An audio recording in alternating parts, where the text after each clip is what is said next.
Okay, now it's live.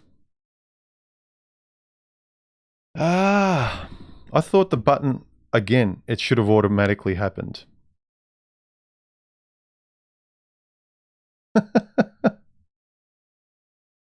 Ah, pre-stream. Is that what this is?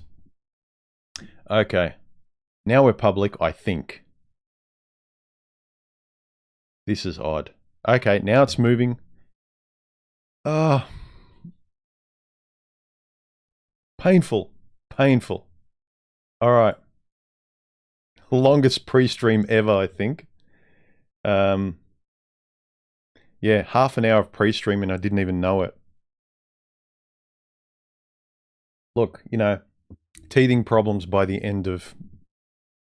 All right, let's do a mini start to the new stream, guys.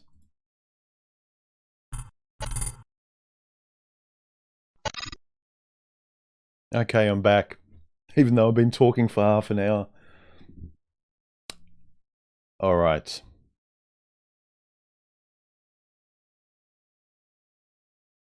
All right, now we're live. You know what I did?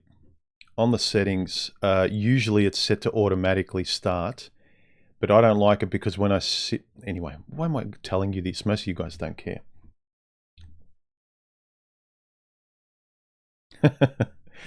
Boomer. All right. I'm Gen X, by the way. I'm not a boomer. This chat was hilarious. Do you think I should actually read some of the comments I've already read or just keep going? What do you think, guys? No wonder people weren't putting any questions. Okay, cool. Adrian says, what's the biggest challenge for men going into 2022? Being honest with themselves. There you go. Did you record the first 30 minutes? I don't know, actually. So probably not. I probably should go through some of the comments. Feel free to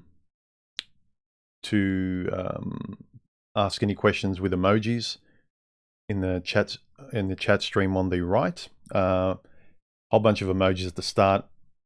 Give me a question followed by a question mark. Okay.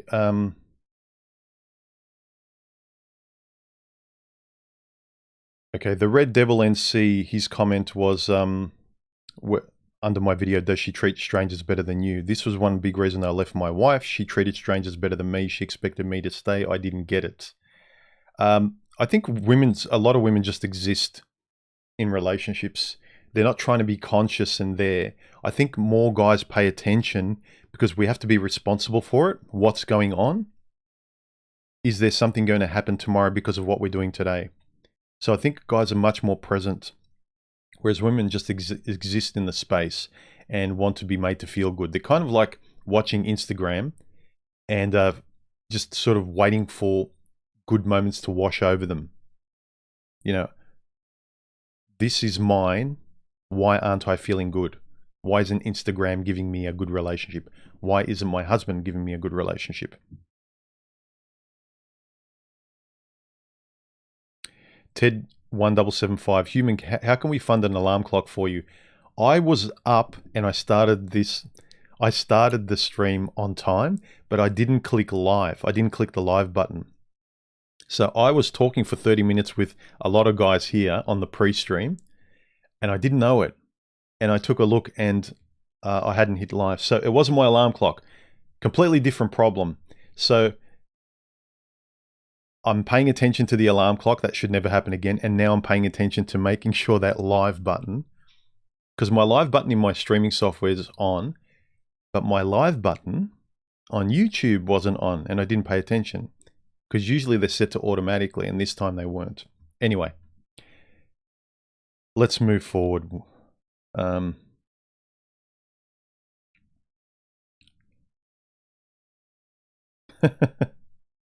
Joe Mercer's way says, it's a bit worrying. You started talking to yourself. Yeah, I know. Tell me about it.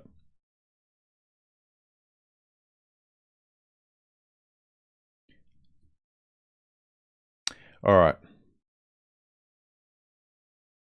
Some of these questions, guys, they're a bit too philosophically, I think, not useless, but they're not going to help us.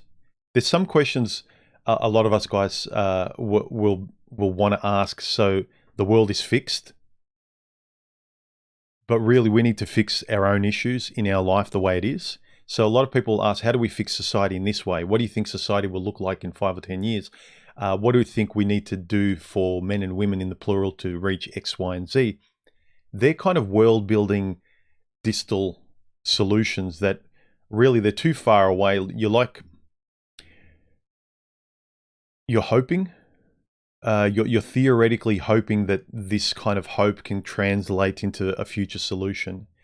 And I don't think it will. I think the best thing you can do is like, what's the world like now? How can I improve? So then the future will be better because of my improvement. So be a better person.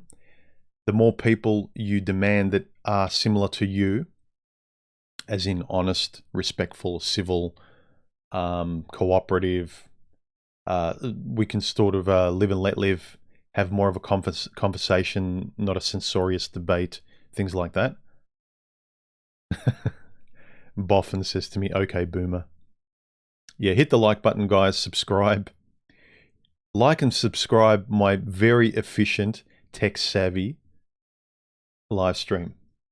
As always, after the stream, a couple of us guys always get together on my Discord channel. So if you've got a microphone, please, after this live stream ends, feel free to hang out there. The last few weeks, guys have been hanging out there. Next week, I'll probably do my live stream, the last one for the year, either on my Saturday or, as usual, Sunday morning where I am. But most likely it might be Saturday, which is Friday for a lot of people in the States. So just be aware of that.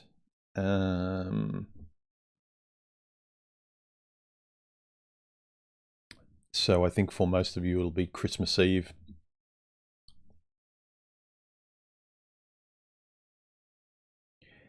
True North says, do you think victim mindset has become a buzzword, and how much like telling an addict to just quit is like telling someone with true trauma, PTSD, to find purpose futile without addressing the true issues? Yeah. But I think if you're more honest with yourself, like address the problem for what it is, not excuse it, because we're very good at doing that with our brains. We've got a bias, and we lexically find ways to soothe that anxiety by justifying, what we want, rather than actually making the right choice. A lot of us know what the right thing to do is, but we make excuses like, yeah, I know I need to get into shape, but like, I just need to do this first. I need to get this first. I need that proper pair of runners because I've got shin splints and, this one isn't great. Yeah, I could go for a run, but really for a perfect run, I need this. I need to wait an extra whatever for X, Y, and Z. So we make a lot of excuses to actually to stop us from just starting. So the honesty, I think, is the first thing. But you're right. Like if it's too smug for someone to say, like the buzzword you hear that guys really, I feel is condescending with the male self-help stuff, is when it comes to dating, it's like, just be confident, bro. Women love confidence. If you can just be confident, that's the number one thing. It's like, yeah, great. Okay, I'll just tell women, like, just be a Victoria's Secret model with a really nice personality. Just be great. Be intelligent. Come on, just be intelligent and beautiful. Be stunning and beautiful and intelligent. Just be that. What's the big deal?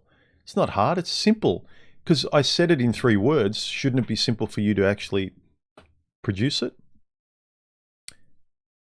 This is where you see a lack of empathy and sympathy and understanding from people, where they can't kind of see the complexity of it. It's not that simple. Or it might be simple for you, where it may have been easier for you to form those personality traits, or you might have them innately in you. So I know I've got a lot of personality traits that just come naturally to me. And I notice with other people it doesn't. But also there are a lot of personality traits that other people find easier to come about, and it's natural for them to produce. But for me, it's it's very conscious and hard to do that, and sometimes I still can't.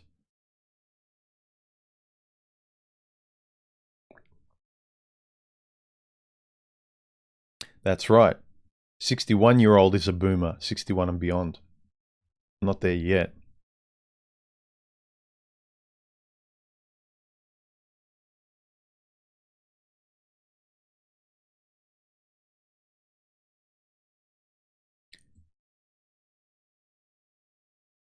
Better Man Channel says, do you think a good dose of solitude is required for genius and creativity to surface for each man? And what is a recommended routine for practical and healthy solitude? I think there is, if you're naturally inclined to be introspective, if you enjoy asking questions, reading, stoicism, if you have a natural gravitational pull, like I don't know why I had a natural inclination to art and intellectual curiosity about sort of the forensics by which you could actually write and express and think and talk, and like all those creative connecting things that express human life and art and all those things, like literature and like verbal and visual art, you know, the stuff that rich stuff that communicates between people and imbues life with color, right? Why did I have a pull towards that, whereas other people have a natural pull towards cold numbers, economics, or they're neutral? Yeah, art is art. Who gives a crap? I'm not into it. I can't do it. For me, it's like I like eating, but I'm not into food like some people. They love cooking. They love food. They're into kind of health and food in that way. I'm into it in a more kind of pedestrian way. So why are most people into art and expressing themselves in creativity and literature in a very pedestrian way, in a very consumer, you know, middle of the road, vanilla kind of way? But I'm really deep in it. That's my main source of drive and love and all that kind of stuff. We're just wired differently. So I think solitude, if you're more naturally an introvert, solitude actually helps you more. Spending more time in solitude, then that will bear fruit for when you are sort of more in an extroverted sense. So if you're more introverted, solitude, I think, helps you more, and more time spent there helps you. But if you're more an extrovert, I think solitude can still help you, but you may not need as much, but I think it may not sit with you as much for doing it that long, if that makes sense. But genuinely, I think you're correct, and I would agree. I don't know about genius though. I think the extent to which you can approach genius is really born into your DNA. But being smarter, knowing more, being more switched on and connected with reality, yes, solitude, self-reflection, writing, all that kind of stuff. The stuff we all know can benefit us as people, to learn lessons, to live better, to be more,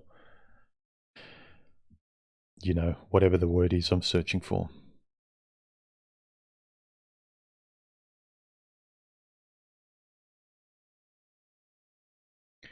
People are still talking about Gen X, millennials, Zoomers.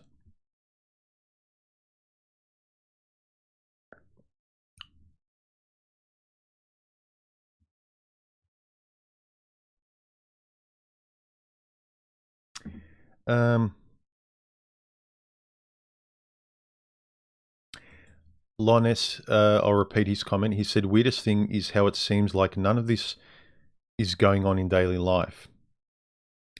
He's talking about the comment I made on my video, why women can't find good men. It's simple, he says, it's simply kept silent in society that we live in.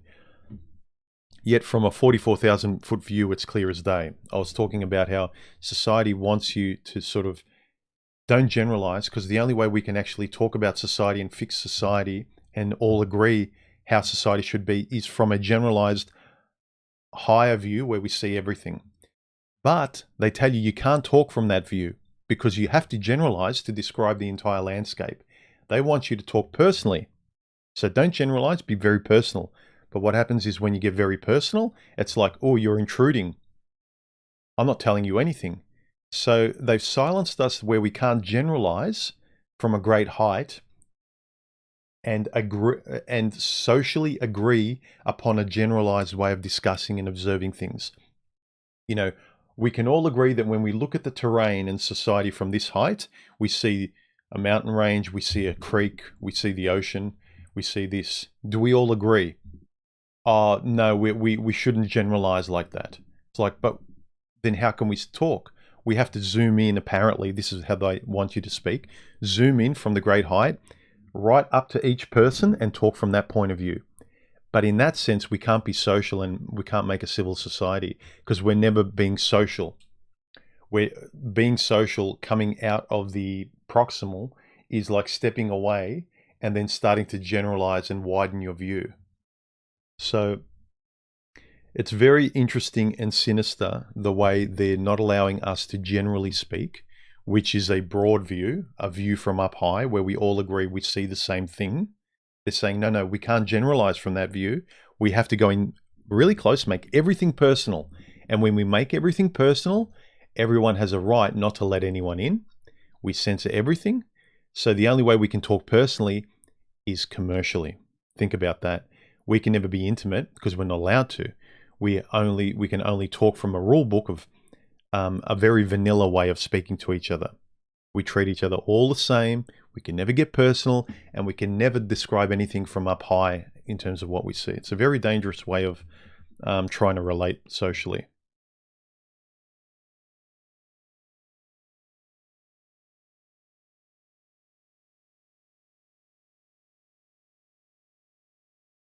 G-Girl says, what advice can a mum give to her son who's 25 years old that's never dated? That's a tough one.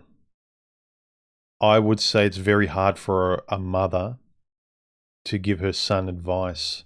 You can give her the advice of a mother, but I'd say that the big thing that's missing from a boy is mentoring from a male. Hope, essential, like necessarily it should come from the father. I don't know your situation, but women can't really raise boys that well. They can do their best, but just like women raise women, women can raise women the best, although today they're not, because they don't have the calibrating factor of a man. Because take a look at how women are raising other women today. And certainly they can't raise boys, not because they don't try, but because they just can't. So not a good place for women. I would say do your best. I'm like, G girl, I'm reading your comment as in like I'm thinking positively. I wish you the best with your son, but there's only so far I think you can give him advice. Try and find people in your family, male mentors who are good guys. Get him to be around them maybe. And those older men can maybe instill some wisdom into him. Because there's only so much you can do from a woman's perspective. You can do your best, but it's always going to come from your perspective. And you're trying to essentially, you can give your boy general good advice, but there's this innate older guy to younger guy advice that you will never be able to give. There's an intrinsic worth there that you'll never be able to connect to. And it's not your fault, it's because you're a woman. And it's the same in the opposite. A guy can be a great father and he can give his daughter great protection and advice to keep her safe. And she'll appreciate that, because in terms of going out there in life, that safety aspect is a very big portion of that. You cannot provide your son with much of that at all. That's the difference. You can provide him with a lot of the kind of the nurturing when he's already in a safe household. But what are you going to provide him for the world? Only a man can give that. So I wish you the best. It sounds like you got your heart in the right spot. But I would say make sure that he's around good guys. Because today's society, women are teaching men, and women don't care about men. They won't care about your son. The women out there don't care about your son. And I think you kind of feel that. So the fact that you're on here, you're asking a polite question and stuff, it suggests to me that you're trying, and that's great. But yeah, try and be careful who his friends are. Do not allow, as little as possible, try and expose him to sort of the male side too, because men today are only getting the female point of view, and women at the end of the day, they want to use men. They don't want to love them today. The only women that really love men are like the mother, the sister. But aside from those two people, you know, the immediate family, grandmother, mum, sister, the rest don't give a crap. They're all out there like hyenas.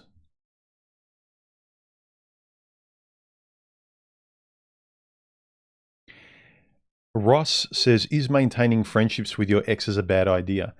There was another comment about that. I personally have never been able to do it. Once I cross the Rubicon of now we're actually in love, I'm committed, whatever, when it's gone from friends or acquaintances and you're dating and then you actually start feeling for someone where you commit to them, you cross that line, I don't feel like I can go back. That's me. I don't hate them. But every time, like, what am I getting? What do I want to retain? Now, you could argue that you know, what you liked was the friendship in the first place, and you never should have gone into the romantic realm. I don't know if I can actually buy that, because a large part of what works with couples is that they're friends. I can't remember who it was, a writer or a philosopher, says it's friendship, not love, that's the most important thing with lasting relationships, romantic relationships, and marriages and things like that. Was it Montaigne who said that? I'm not sure. But yeah, I've never been able to stay friends. It's because I don't want to be reminded of flashbacks. I see them again. It's kind of like the feelings that cement is, this is a person I care about like this. And when it's over, I no longer do, but no longer seeing them helps the memory fade. If I'm constantly reminded, and I'm pretty sure a lot of guys who get divorced and have kids, that they have to see their exes all the time because they want to see their kids. I'm pretty sure there's that psychological trauma where, like, I want to see my son or daughter, and then every time I see them, I have to see her again, and it kind of F's up your brain, and then you see her again with her new man in your house. It's just stress and pain. You want to let the past go so you can move forward in life. If they're always there as a memory, it's very hard to. Now, if you can come to terms with, you're completely calm about that, but I'm telling you my honesty, I can't. I don't feel completely neutral and okay with just being friends with my ex that I was in love with. I can't do it. I want to let it go, and she can have her own life. I wish her no ill. I wish her the best, but I don't. What am I getting out of it? If we put it this way, the reason I broke up with I'd say pretty much nearly all of my exes, why it didn't work, the compatibility was we weren't really good friends because I couldn't trust them in the end. They didn't have sympathy, empathy. They couldn't be my best friend as well. They couldn't be someone I could trust and rely on like my other friends and family. There was no bond there. So what am I getting by being friends again? I want the imaginary comfort of company or something. It's like, ask yourself, what do you get out of it? It's like nothing at all. What was I getting out of the relationship while I was breaking up with them? Like, I wanted freedom. I didn't want to be around them. They were obnoxious. They treated me badly. They double-crossed me. They lied. They cheated. They didn't care about me. So what exactly do I want back? I just don't want to feel alone again. Is that it? Well, that's what I came to. If you can, you might have other reasons, but for me, I don't want anything from my exes anymore. I wish them well. If I bump into them in the street, I'd say, hello, how you going? Hope things are well. I'd be polite. And then I'd say, good luck and bye and good to see you and whatever, and move on. I don't need anything from my exes. So I don't know, like, I applaud guys who can. I understand guys who need to, because if they want to see their kids, they need to have a civil relationship. I get it. I get it. But if you don't have children, I don't understand why you would want to. Unless maybe it was a momentary thing where you were friends, you crossed the line, and then immediately you realized, oh, no, we should just only be friends. This does not work. We're ruining our friendship, and you can immediately go back and you can get past it. But if you've actually been in a long-term relationship with someone, and then you can pretend you can, it's kind of like, for me, it's like if someone did something to you negative or bad, or you went through something where you can never unsee what you saw, I can't be around them again and then pretend I don't feel that way anymore, and I don't feel that uncomfortable feeling around them anymore.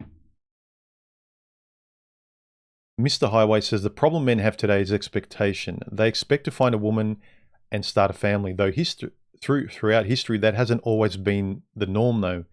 Men used to chase other things instead of women. This is true. Men didn't have great luck. The world was bigger. Finding women in your environment was hard. There weren't many to choose from. But when you did, and if you did get along with someone, you didn't let each other go. You'd really realize, like, I'm really attracted to this person. I get along with them, or they're available, and we're very respectful and aware, like, this is something precious. Let's have a family. And they might not have even been in love. So the environment was very different.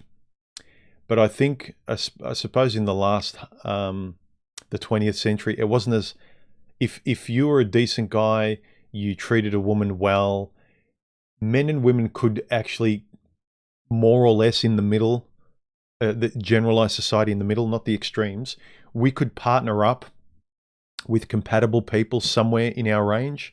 It wouldn't be that rare. Whereas now it's a lot different and a lot more difficult, not maybe to hook up, the superficial, to actually find something meaningful. Heck, people can't even find friends today. So, very different.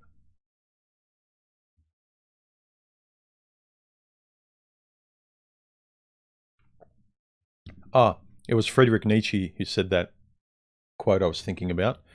Thank you, Kyle. About it's friendship in lovers or a marriage rather than love that actually makes for a good marriage, or something along those lines.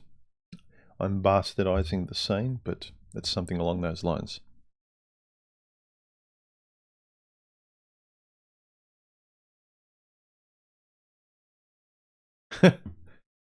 On my last video about we had good times with our exes, right? It wasn't all that bad. Pedro said, yeah, don't get me wrong. My ex-girlfriend wasn't all that bad. I loved her when she was asleep. Boom, boom. Here, Sean, he left a comment under the video. He said, so true, human. I'm still good friends with my ex from 11 years ago. So this is very rare. I've never experienced this. It just doesn't feel comfortable for me. But I applaud guys that can actually just work in an honest way. We still catch up for a coffee, and I even drop in on Christmas Day for a quick visit. Harboring bitterness and resentment is a sure way to stunt personal growth, as opposed to seeing the relationship for what it was and moving on emotionally. Good for you, man. Look, I don't harbor any resentment. I just, I want to move on from my past. I want to move forward in life. And I'd imagine that if I had an ex that lived around the corner, and I would, by necessity, have to see her in the supermarket every now and then or on a walk, I'd say hello, and I'd learn to come to terms with it, but I don't go out of my way. I don't want to. Again, what is there that I want? I left for a reason. If it's not going to change, what do I want from the relationship? If there was nothing there, if all it is sex, then you have to admit that. But if what caused you to break up was a lack of respect, no friend you could rely on, You weren't a team. You weren't someone you could trust. You couldn't trust her. She never had your back. She had no sympathy. Whenever you needed her, she wasn't there. Whenever you needed her, you didn't want to help. Whenever she needed you, you didn't want to. It's like everything was wrong. You didn't fit. You weren't compatible. You had no interest. What do you want? Sometimes just you don't want to be alone. And your brain goes, well, you felt warmth back then. There was that warm feeling for a time. You kind of want to go there because at the moment you might feel alone or cold. It just might be that feeling.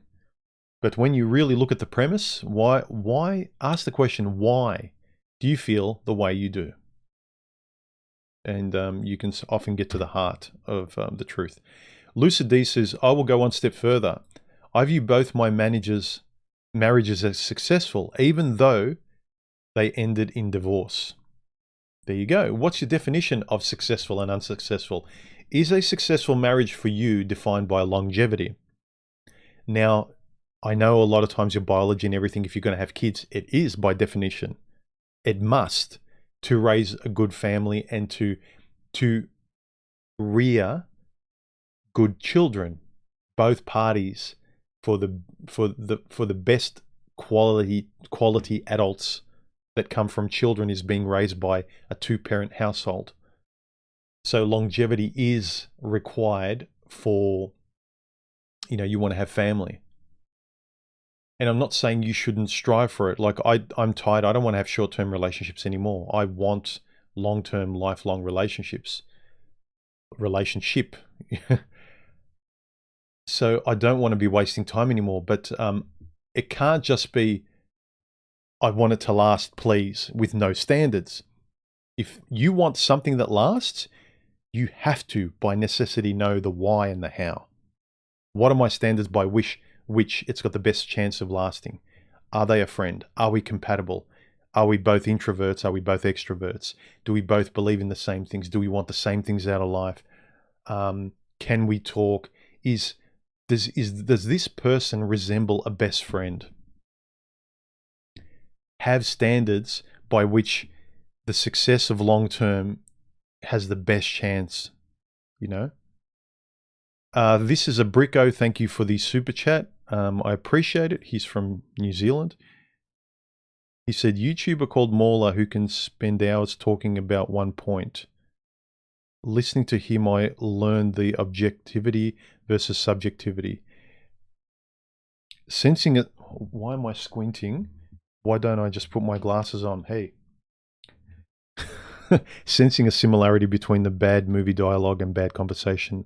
Folk preferring conversation with no substance. Yeah. There's a lot of people, they just like talking.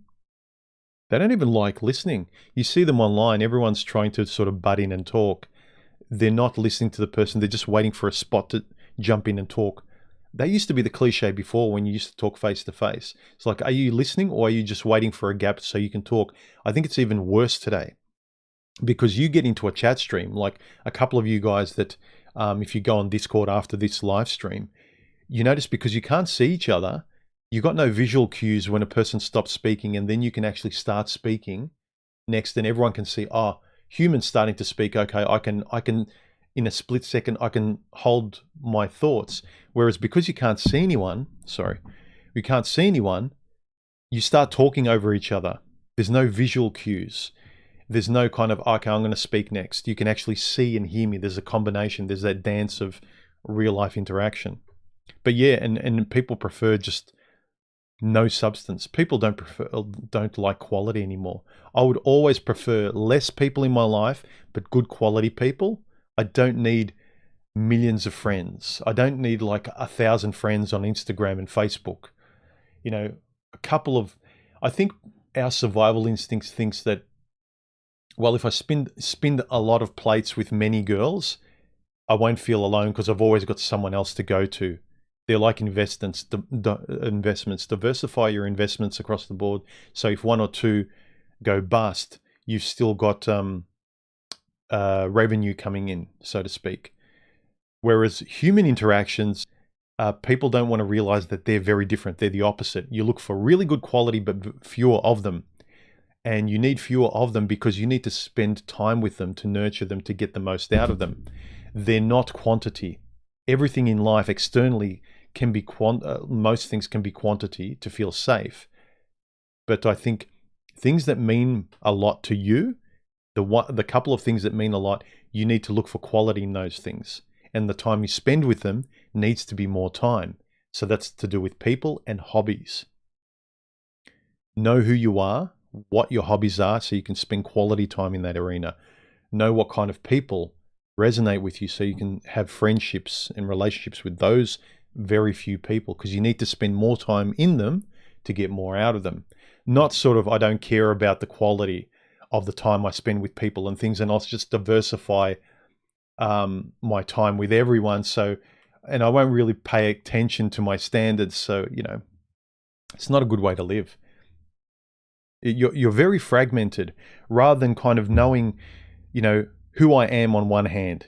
Here are the things that make me up, rather than having 100 fingers and going like, I like all of these things, and I dip my toe in the shallow end of all of these, rather than saying I jump in the deep end on these 5 things, and the quality I look for in each of those 5 things is very clear.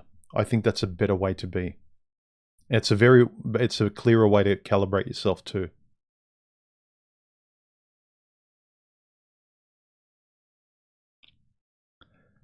Vero says, do you think it's a bad idea to contact the first girlfriend I ever had? That was 43 years ago. It has nothing to do with rekindling anything. I'm just curious. On the outset, I'd say no, but look, I'd say if it's 43 years ago, again, ask yourself honestly why you want to do it. And if that much time has passed, if it's got nothing to do with romance or rekindling anything, it may be for reasons that are very mature from your point of view. So I can't say yes or no. 43 years ago, that's a long time. If you've had many girlfriends since then, I don't think, my instincts say, yeah, I don't think there'd be that much of an issue, but only you know why. You know the reasons why you would. 43 years ago, yeah, I'd say it'd be kind of reminiscing. It should be more platonic. If you're trying to relive your youth 43 years ago, that's a problem, but I wouldn't say that's the case by what you're saying. Only you know. I find it kind of odd sometimes. I don't know what advice I can give, and I don't like giving advice generally. But telling people what they should really do with their life, I don't like doing that because I can't. I can suggest how you might want to go about things, how you can think. When I talk here, I'm talking to a version of myself, maybe in the past, or I'm journaling in video form with you in these live streams, and I love doing it. And the fact that I can sort of chat with you guys is another benefit. It's like sometimes I'm chatting with a reflection of me, sometimes I'm not, but I'm learning. But only you know, all you can do is take this on board, chew on it, and then make your own decision. And that'll go a long way into your own confidence. Because you want the decision to be yours, not mine. Because if you catch up with your ex, it's like, well, human told me to. It's like, human gave you something to think about. A book you read gave you something to think about. Someone else you heard gave you something to think about. You need to chew on it, and then you need to make the ethical choice. Do what you know you should or should not do.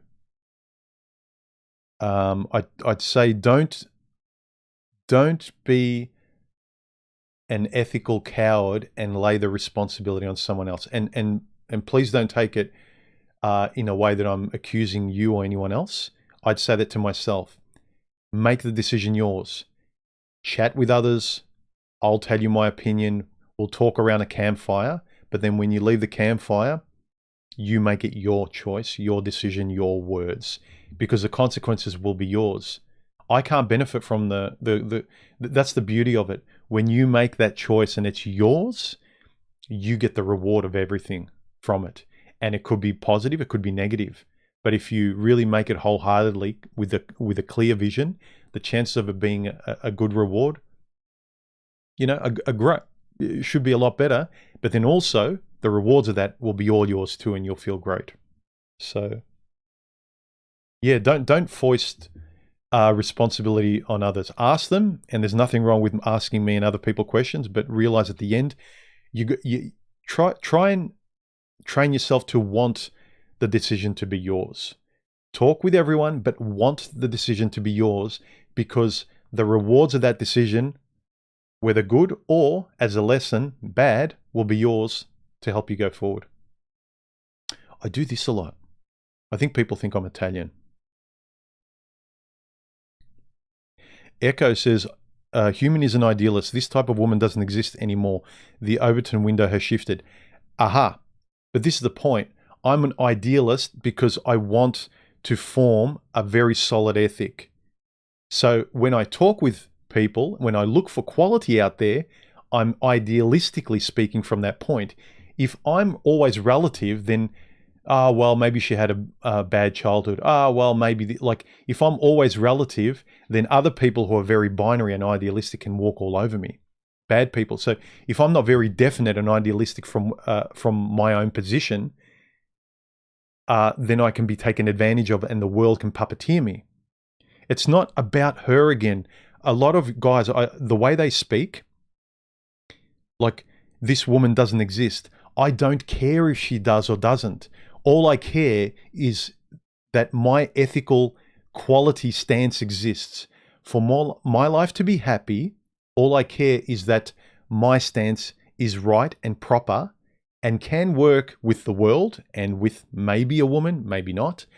But if my life is going to be happy, that's the only right way it can happen and the only quality way it can happen. But if it's like, oh, well, she doesn't exist, that kind of language is me being dependent on being validated by her, by, oh, well, I hope she exists. Oh, she doesn't. Look, I don't care. What works for me, right?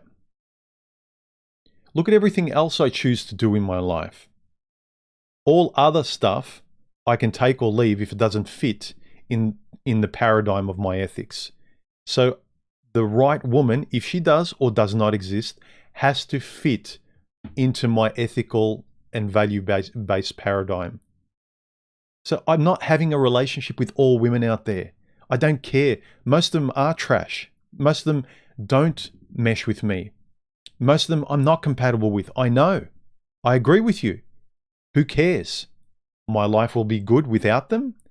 And if there is a rare person that I can get along with, good too, because they fit within my very clear standards of what works with me. Do you get it?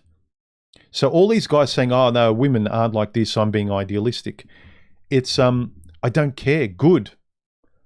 I'm being idealistic because I know what quality is for me.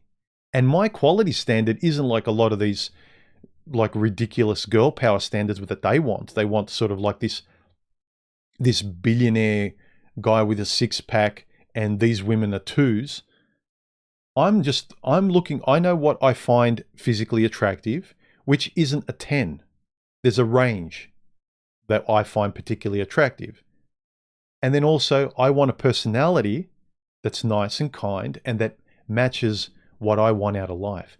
They're not sort of standards that that work for everyone. I know what I want, and if I can't find it, I'm fine with it because I've got enough friends and family and autonomy in my life where I don't need it. But if it's there, I'll recognize it because I've got those standards. Does that kind of make sense? Remember, any questions, guys, put a whole bunch of emojis before them.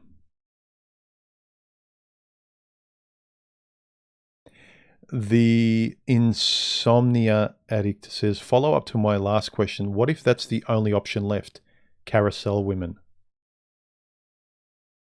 I don't know. If you look, I realize what most women are like out there. That's why I said, if you would really love clear water, but the only water out there now left to drink is, you know, salmonella sort of infused, like water that's going to make you vomit. Or you can get your fluids by drinking, I don't know, juice or whatever. Like there's no actual clear water left anymore. Say it's a bad analogy. You would love pure water, but there's only like a B grade alternative that's going to, you know, sustain you. You don't drink contaminated water. You can still survive without it by drinking other fluids, if you kind of know what I mean. So I don't think, and also, if your standards are very low, then there's more awful women out there that we'll go to bed with, that we'll say yes to committing to. But if your standards are very respectable, standards that you know you would wish for your best friend, keep them and say yes to nothing less. That's going to give you the best chance. But again, it's how you speak to yourself. If you're defeatist, and I'm not saying that there are a lot of great women out there, there aren't. There's very few, and I'm not saying you need to try. You've only got so much fuel in the tank. I get it. But if you want to be serious about finding quality, have standards for quality. If you don't, then yeah, most of the women out there are just, you know, have fun with and little else, but then that's dangerous too. The more different women you rotate, you increase your chances of something going bad, as in disease, a kid, the law, blah, blah, blah. You don't know what personality you're sleeping with from week to week, where at least if you try for the long-term strategy, the investment in time, you can see the person more. You can trust her character a bit more than you can with a one-night stand. The language with which you speak with yourself, I keep going on about it, it goes a long way in making your life more secure. It's not always about, oh, well, all women are like this or society's like this. What world are you building? Worry about that first and then relate it to what the world actually is. But you need to have also that solid to some degree, or at least building it.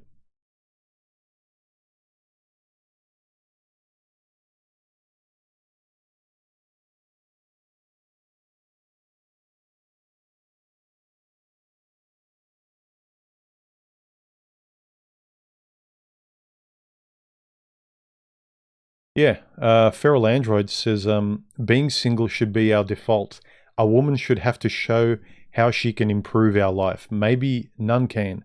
Are you okay with that? That's the perfect way of looking at it.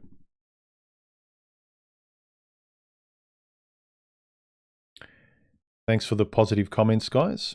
Yeah, Boffin agrees with me too.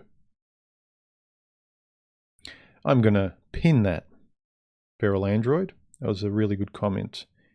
Your default should be single, and a woman needs to show that she can improve your life. And if none can, be okay with it. Same with women. And also look, because it forces you to look at what a quality relationship that is compatible with you is. Not what you hope it to be. Not that you want a relationship with your fingers crossed. You know what a relationship is without your fingers crossed, and you're okay without one. But when one's in front of you, you know what it is. You can see it. You don't have to hope anymore.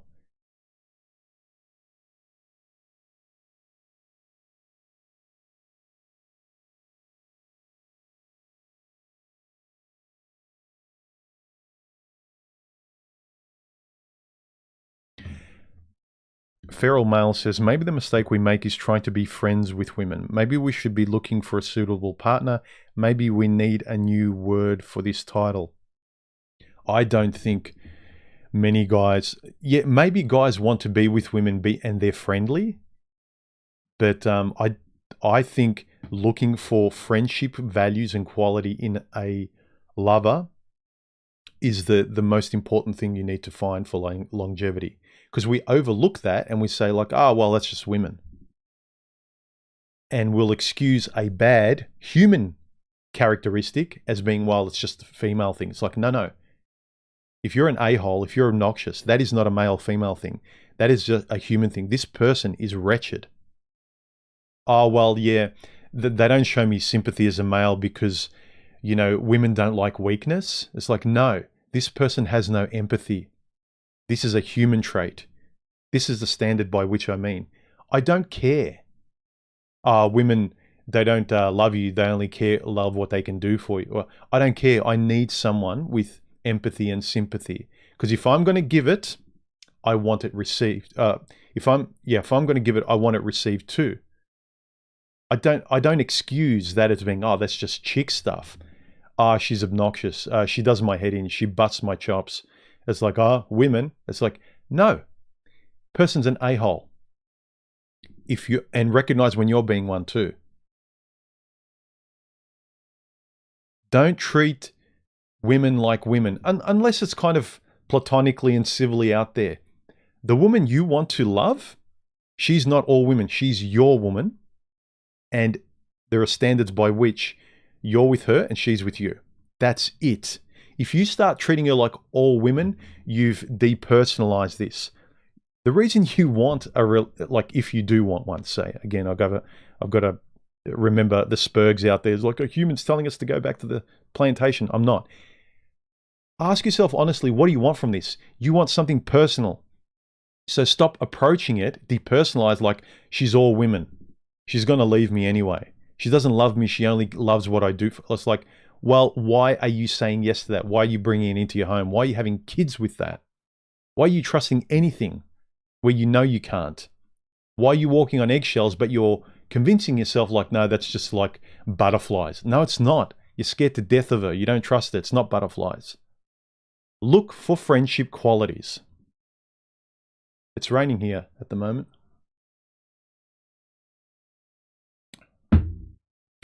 Thumbs up, like the video.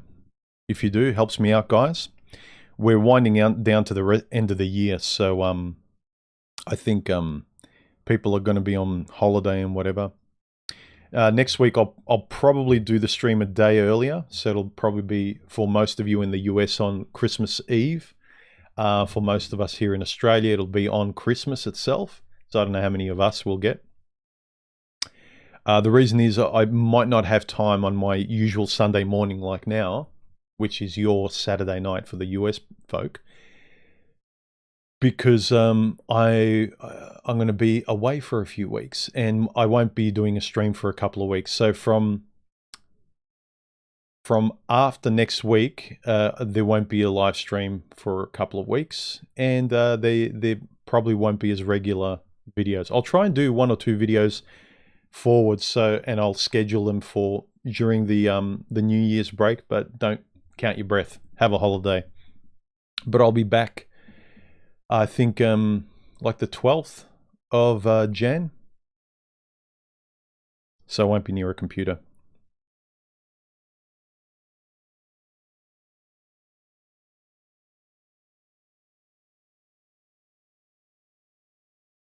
Quasi Mandias says, quality women are found in the habitat offers something, if the habitat offers something to them. Where is that? Define quality, and in that lies the answer. Fish in the toilet and you catch wrinkled neck trout.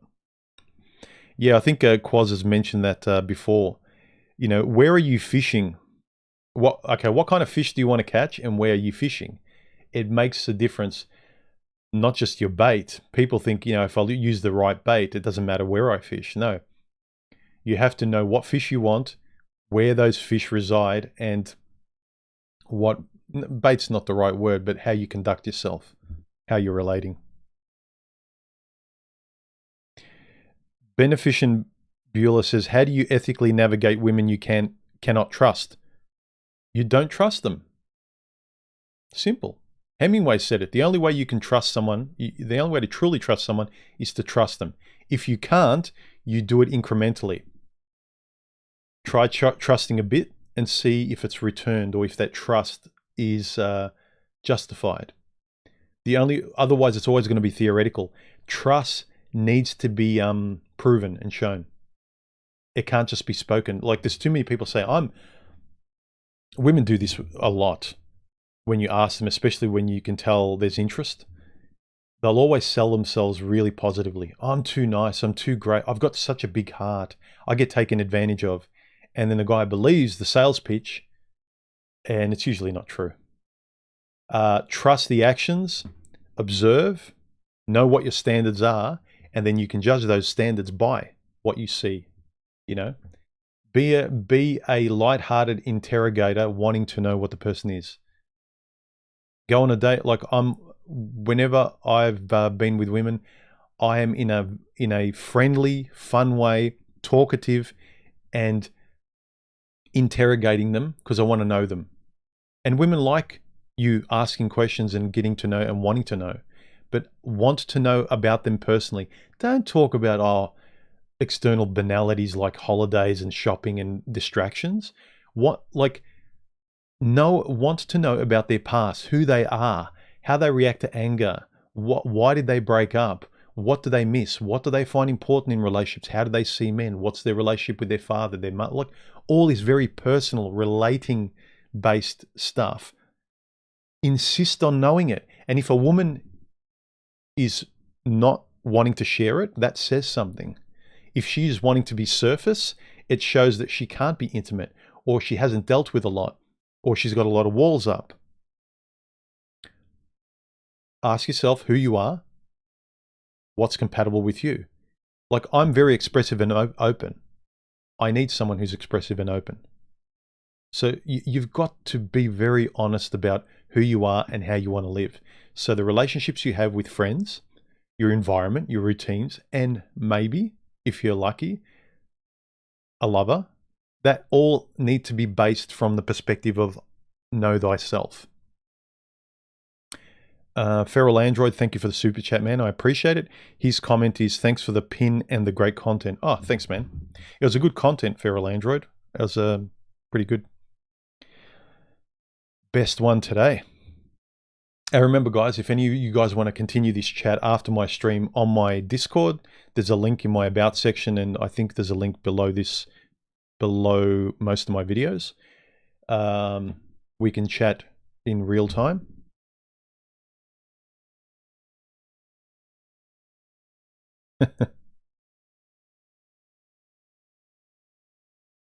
Be careful about how you're going about relationships with people in life.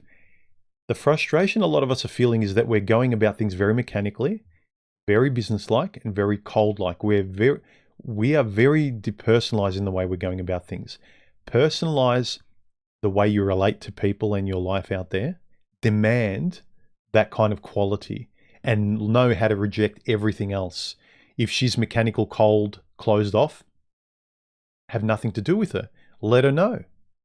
Sorry, I need someone more open. Like, you know, you're nice, but I noticed that you're still very like you don't want to talk about X or Y, and I need someone who's more like this. Know exactly what you want, and do not apologize for knowing what you want. The stoic macho thing is like, oh, men, we don't need anything. We can take on everything. We're tough. We're not emotional. We don't need anything. We can do it all. I love taking care of my woman. Not emotionally though. You don't. You might think you do. Have needs and demand her to be compatible with who you are and your needs. Need her. If you need her to, if I know I need to trust someone and I need someone who's expressive and open and talkative, I need to demand that she's the same. I can't just be talking to myself. I can't just be open with me. I need it. I need a tennis match back and forth. So make no mistake, you have needs whether you know it or not. Don't be that clinical, macho, distal kind of, I'm a rock. I'm a financial tough guy with a good body and I have no emotions, and a woman will love me and I won't feel anything, so she can't hurt me as well. It's a very clinical way to be, and it's the basis for a lot of guys' frustrations. A lot of people's anger is based on stuff they're not looking at inside themselves.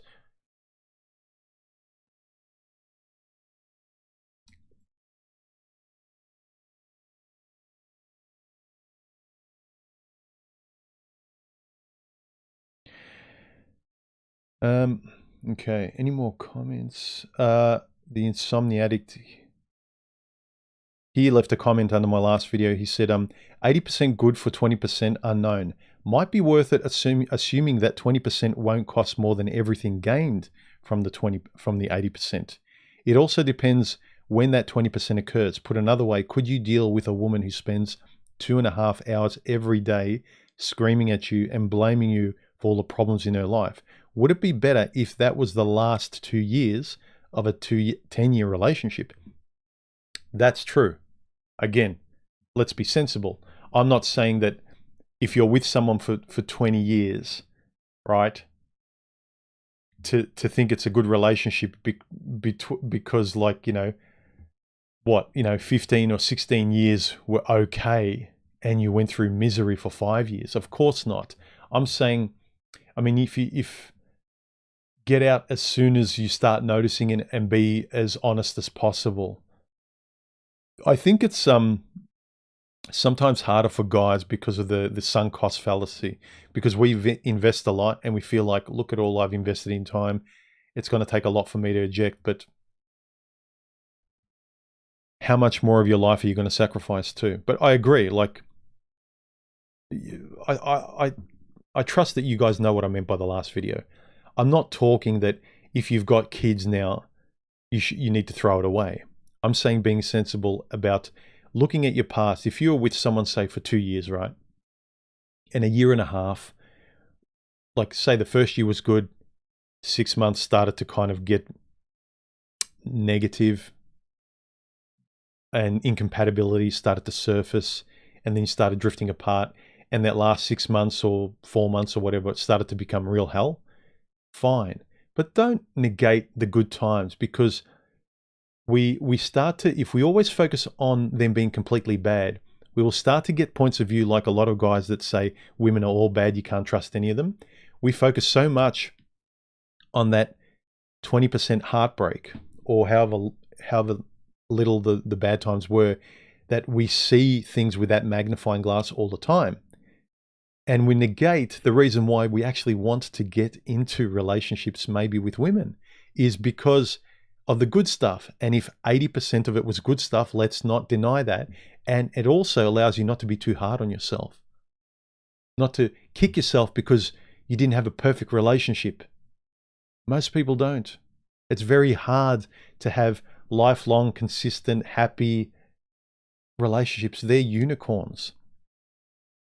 So the last video was just to give ourselves a break, to recognize that even if our past relationships failed, to recognize that the time we spent with them, most of the time it was probably good or okay.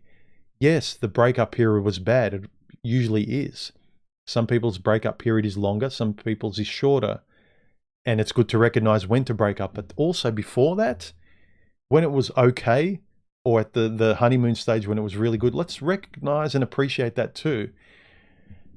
Let's appreciate the good times in life too, not being so negative. And the reason is that it goes a long way in your future when you come across someone where you can recognize what quality is. You recognize, with this person, I can actually see those good times lasting a lot longer. I have less question marks in the honeymoon period with this person because I have the benefit of recognizing what was good with my past ones, what was bad. Okay, I don't want that. And I don't see that with this person, but I actually see some good qualities of an ex when things were good that she had, and they were never a problem. And I really like that. This person has them. So recognizing the positives are good too. Again, good for you. It's not that I'm trying to sort of let women off the hook or not say that they can't be bad, but it's recognizing positives and good for you.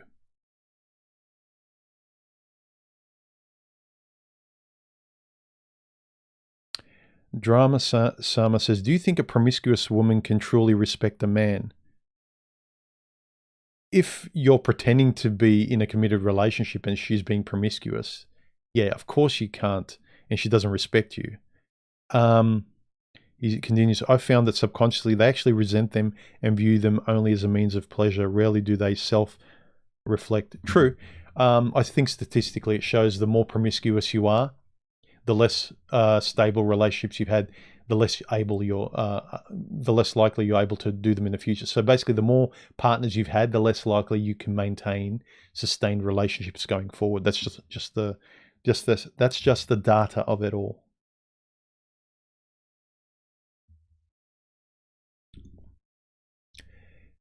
The Insomniac Addict says, if you're primarily looking for a long-term, is there anything in a woman that'd make you consider a relationship, even if you're fairly certain it'll be short-term? If there's a respectful, honest agreement, like I've had one or two friends with benefits in the past, but that was between long-term relationships where I wasn't in the headspace, or I just wanted freedom and I didn't want anything serious at the time, but I didn't want the inconsistency of spinning plates. I have better things to do with my time than just keep dating and have my headspace there.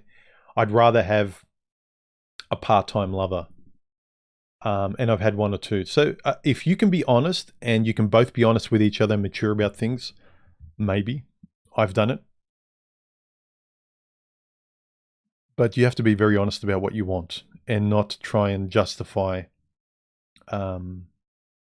things you don't really respect in your own life.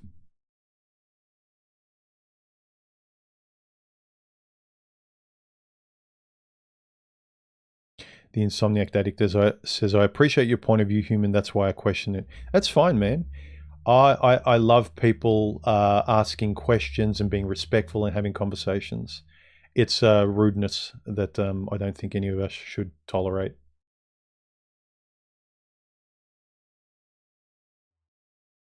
Quasimandai says, basically for me, once abuse rears its head, it's time to airlock somebody. That's never an accident, and it's not something to overlook. Most people are abusive, expect it to happen. I would say also, as soon as it happens, you don't lock it in and excuse it and say nothing. As soon as it happens, every single time you notice something, voice it so they know, because sometimes they don't know the way they're behaving. They might be obnoxious and other people they're around can excuse it, but in your standards, if your standards is like, no, that's rude, you say it. Again, it's all by your standards. Quaz, he, as they say, it's the old alien saying, blow them out of the airlock. As soon as someone, and blow them out of the airlock might be, hey, shut up. Hey, don't say that. Don't, like, you don't talk that way. Now, you've done it once, so I'll only say this once. Don't ever do that again because of blah, blah, blah. Know what your standards are. And if they don't care, then, but if you, I think most guys' frustration, a lot of the comment section is they let these things keep happening and they give women second, third, fifth, 10th, 125th chance on the same topic that breaks the foundation of what they find important. You let them break your heart over and over again in a relationship. You don't. This is the thing. You never let a woman break your heart in a relationship. She does it once and you voice something. If they keep doing it, it's better to be broken-hearted permanently afterwards where you know they don't respect you than to be continually broken-hearted in increments by staying quiet. So your definition of if a person abuses you once is to blow them out of the airlock. How do you do it? Do you tell them at least? Or do you give no indication? Would you respect that if you did something unknowingly? Like, again, let's be sensible. We know what consciously rude behavior. If someone's an asshole and they're proud of it, and you know this is part of their character, then you kind of know, like, look, sweetheart, this is not going to work for me. You're not for me. But if you spent enough time with someone, you're developing feelings, and they come out of nowhere and they act a way that's so obnoxious, like, I can't be with a person like this, you need to voice it. Do not continually let yourself be brokenhearted in increments until you're devastated down the line. Speak up, say something, set a limit.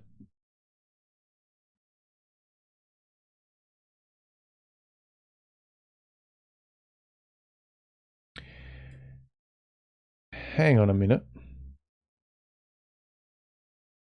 Nils says, Quasimandai, it's related to the 3 times rule that Human talked about in a recent video.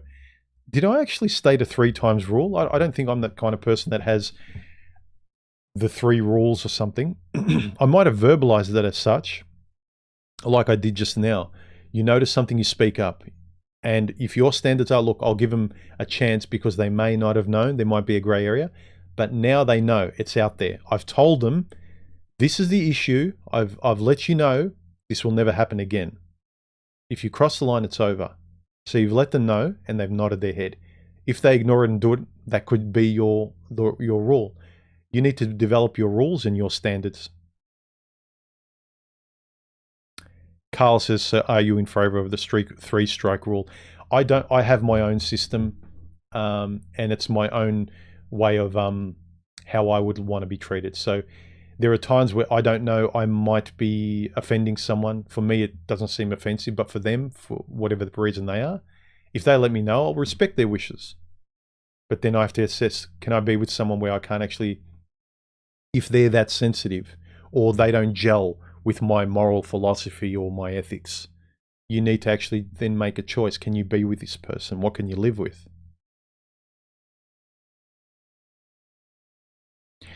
Remember, guys, if you want to ask a question, a whole bunch of emojis before your question, end it with a question mark.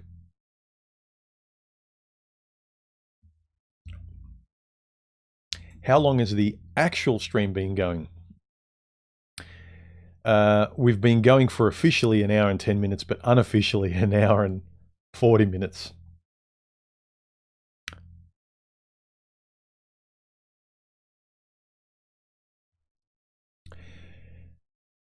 So that's all I was saying about the last video. Is it's really for you to be honest, appreciate the good in your life, because there's a lot of nihilism out there at the moment. And it's defensive nihilism. It's protective nihilism. It's safety above all costs nihilism. It's eradicating adventure and all that sort of beauty that we got a lot of life from in the past. A lot of creativity comes from that too. So that's all I'm saying, is recognize the good. Don't just focus on the bad. It's for you to sort of, when there is an opportunity for more good in the future, you can see it. You just don't have a negativity magnifying glass in front of you. And you could see good stuff going past you and you never see it because you're calibrated to the negative. We're highly apophatic today. Highly apophatic. And I realize it's a defensive reflex for human beings to look for safety, to be apophatic first. It's like, oh, danger, not there, not there, not this, no, no, no. And then the secondary impulse is, okay, now I'm safe because I know what I've said no to. Now what do I say yes to? But we're spending all that time saying no, no, no, no, and we're not giving ourselves any time to feel rationally safe enough to be able to say, okay, I'm safe enough. Now what do I say yes to? We get into this cycle of no, no, no, no, no, no, safety.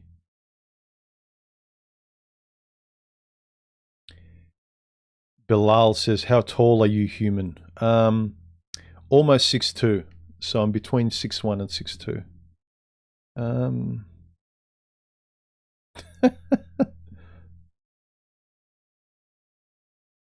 Paul says, how do I tell my wife to get off OnlyFans? I'm assuming that's a joke. Traban says, how to grow old alone as a man with no kids. Also, do you have kids, human? No, not that I know of. Don't jinx me. How to survive the male bio clock. I think the more honest you are with yourself and live according to like a very grounded, constantly sharpened moral philosophy like I'm trying to do now. I mean, these videos on my channel, this conversation I'm having with you is me trying to be as honest with my values and what I feel and see as important as possible, voice these things in public, act upon them, fashion my life like this. The more I can do this, the better. If you are not honest, people will use you. Life will use you. You'll be neutral and you'll be pushed around. Better to try and make your own choices as much as you can. Make mistakes, but at least, because it's a lot easier for other people to use you to make their mistakes and then they'll blame you for it. Why not use yourself? You could have a victory, or you could have a lesson to learn from and then try to retain another victory and live a better life.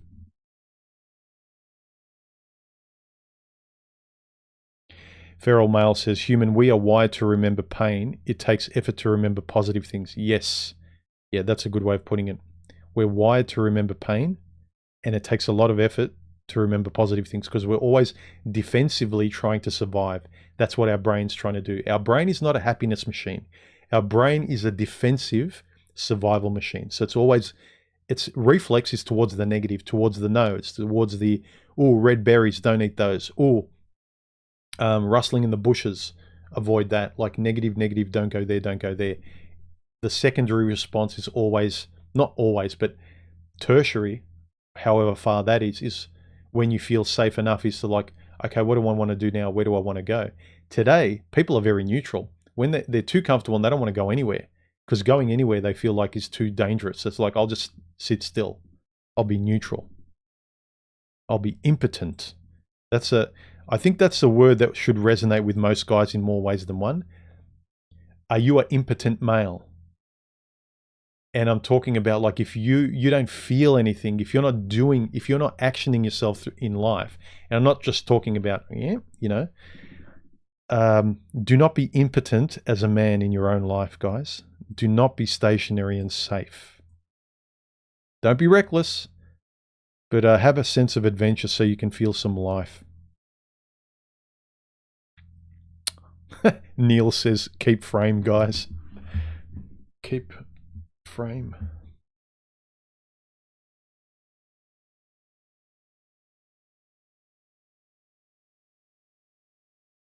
Some comments.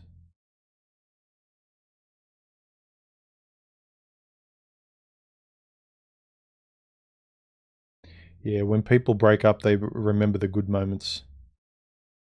See, this is the thing. Your survival brain, when you feel alone, you feel vulnerable. And so what's going to make me feel less anxious is to go back to a snapshot when things were good. Okay, now you've given me that sort of neurochemical hit. I feel good. I feel drugged. And now it's kind of like, I feel good, feel drugged. Now it's back to no defensiveness again. Your brain is not your friend. It's a neurotic survival machine. It's not designed for your happiness. You are designed for your happiness, or you can rely on luck for your happiness. It's your choice. Mickey J says, I thought I had friends, but I've realized not one friend or family member has the capacity to have these types of stimulating conversations with. I hear you, man. I had to start my YouTube channel years ago because I felt like I had no one to talk about this stuff with. Seriously. So I get what you mean. This is what I mean about making your own luck and developing your own life. I created my world as much as I could to force myself to experience the stuff I wanted to experience. If you don't like your world, create another world as much as you rationally can. I'm not being delusional here. I'm connecting with people. I'm enjoying the creativity. So it's not like I'm deluding myself. I had nowhere to let this stuff out and express this stuff. I created this world. Generate your reality, guys. I'm not saying be delusional. I'm saying generate your reality rationally to give yourself the best chance of being with like-minded people, to have the relationship with life, people, hobbies, lovers, if you're so inclined or lucky. Generate your ethics and that kind of stability so you give yourself the best chance. Because I'll tell you what, if I don't get the friend or lover that I want, like the world that I control now, my creativity, my pastimes, my routine, the family and friends I got, I'm grateful. It's great. It's just it's all dessert as far as I'm concerned if I get all the other stuff, because my base is good. I know where I stand. If I don't get extra, okay, that'll be a shame. But I know what I've got. I've got my foundation.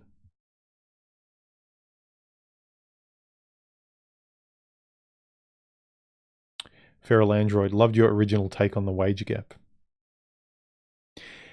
Yeah, the video, this one, the orange one, why men earn more than women. It's like, because especially today, most men don't have young guys today are having less and less contact with women. People are having less and less relationships. So what do guys do when they can't do women anymore?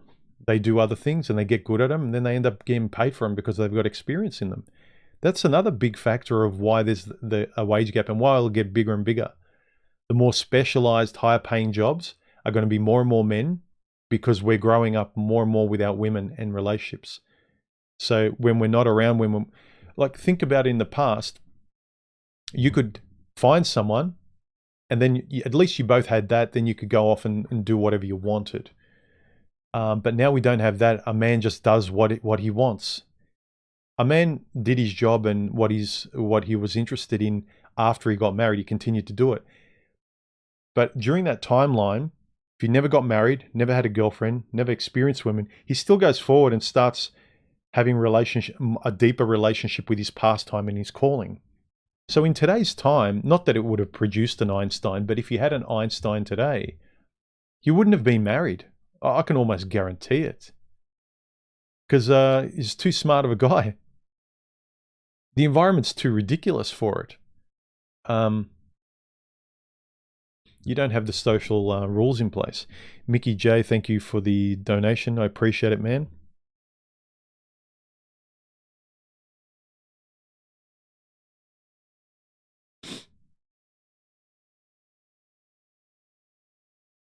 Neil says, I have to say every breakup has resulted with a move forward in life and personal progress of my personal development. I've been relatively lucky though.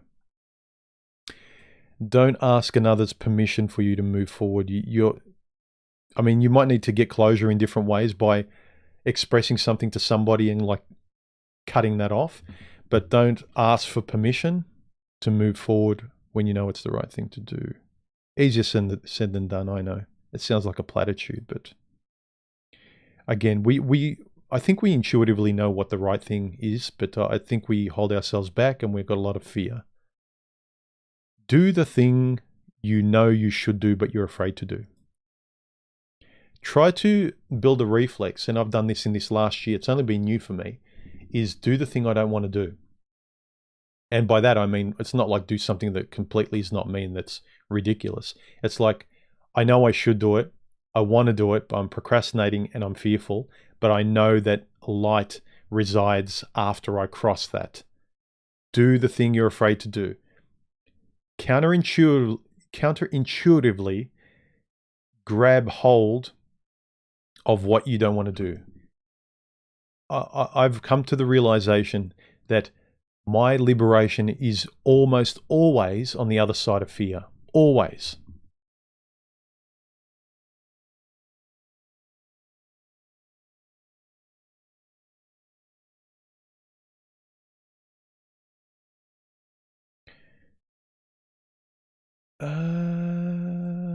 Lala says, how's your relation with your father? Good. My father passed away last year. My relationship with my father's always been good, even now. But I always had a great relationship with Dad when he was alive.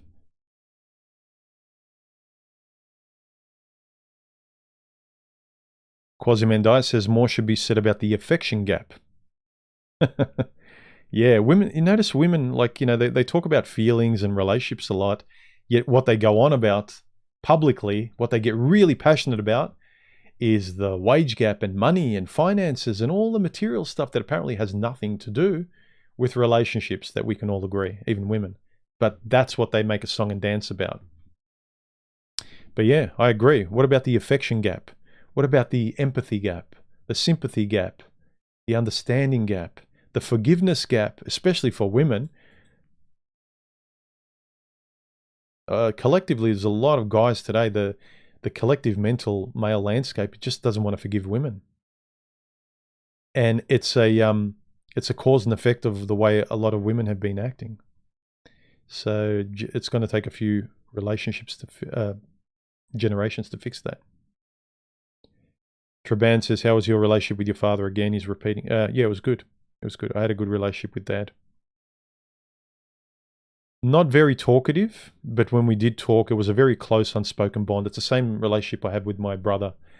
I think I had the strongest bond with my father, and I still do with my brother, but it's the less verbose one. There's a real intrinsic unspoken understanding. We get each other so much, and I think innately it's because we're guys, but there's a big unspoken trusting bond that I trust my brother and my father when he was alive more than I'd say anybody in my life. That's not to say I don't love my sister and my mother, but it's that my father, I think it's a lot to do with being male. I had a very solid biological as well as like objective, like way of seeing things, and they saw me. I felt really connected with them. Yet, it wasn't it's not as emotional at all. So it's a very, again, it just goes to show how men and women are different, even the closest women in your life compared to the closest men. Like, for instance, I know with my dad and I know with my brother, I know exactly, I could bet everything I have in life, I know exactly how they're going to react. I know how my brother's going to react every single day. He's going to stay the same for the rest of his life. This is part of it. That deep connection is that with, say, my sister and my mother, I don't always know how they're going to react to things, and I love them, but they're much more unpredictable. The predictability of my father and my brother, and as well because we're male, there's just a lot imbued in that, in terms of a deeper sort of unspoken connection. That consistency.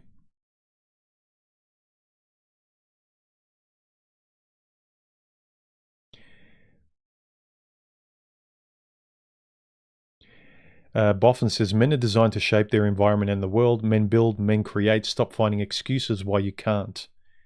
Yes, unless you've got justified excuses. But I'm sick and tired of, yeah, but women. Yeah, but it's like, yeah, that is such a cop-out. I get it. I've got cancer, so I can't. I get it. Oh, I've got kids, so I can't. Okay. But if it's just like, oh no, well, society and the big picture and like I can't. It's like, no. You won't, or you're finding it difficult, but you're choosing not to.